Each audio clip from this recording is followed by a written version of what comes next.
आप देख रहे हैं MKA टीवी न्यूज़।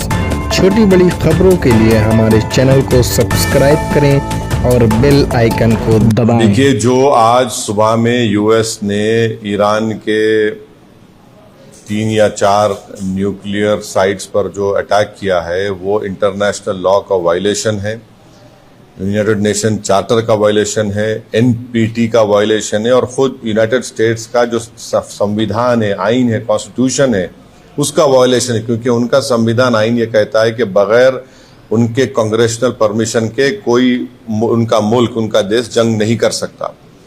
5वीं बात यह है कि ये हमला करके यूनाइटेड स्टेट्स ने गजा में जो फलस्तीनियों का एथनिक क्लेंसिंग हो रहा है, जेनोसाइड हो रहा है, उसको कवर अप कर रहे हैं। और इजराइल जिसके पास 700-800 न्यूक्लियर वॉरहेड है, जो एनपीटी को साइन नहीं किया, जो IAEA के इंस्पेक्टर्स को अलाउ नहीं करता, उस पर कोई बात ही नहीं कर रहा है।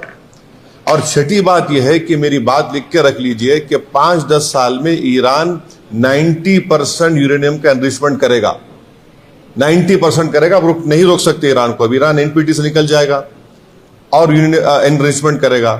और साथ ही साथ उसका ये असर होगा आज की बॉम्बिंग के बाद कि जितने उस देश में, जितने अरब ममालिक बोलिए, मुस्लिम कंट्रीज बोलिए, जो उस खित्ते में है, वो सब लोग अब फैसला करेंगे कि हमको इजराइल के ब्लैकमेलिंग से, इजराइल की हेजेमनी से बचने के लिए हमको अब न्यूक्लियर वेपन्स बनाना पड़ेगा। वो भी आप नहीं रोक पाएंगे। और अमेरिका के इंटेलिजेंस ने खुद कह दिया कि अब ईरान के पास कुछ नहीं है। तुलसी गबार्ड का स्टेटमेंट है। और सबसे, अगर ये खित्ता, ये एरिया, अगर इसमें जंग शुरू हो जाएगी तो एक बात आपको समझने की जरूरत है कि 60 लाख से ज्यादा भारत के नागरिक वहां रहते हैं। हमारे इंडियन कंपनीज का इन्वेस्टमेंट है वहां पर। वहां से हमारे नागरिक भारत को बहुत बड़ा फॉरेन एक्सचेंज भी जाते हैं। अनलाइक नॉर्थ अमेरिका के बाद तो इनकम टैक्स भी नहीं लिया जाता उनसे। और आखिरी बात यह है कि क्या पाकिस्तान इसीलिए ट्रंप के लिए नोबेल पीस प्राइज का डिमांड कर रहा था कि पूरा उस खित्ते में जंग शुरू हो जाए?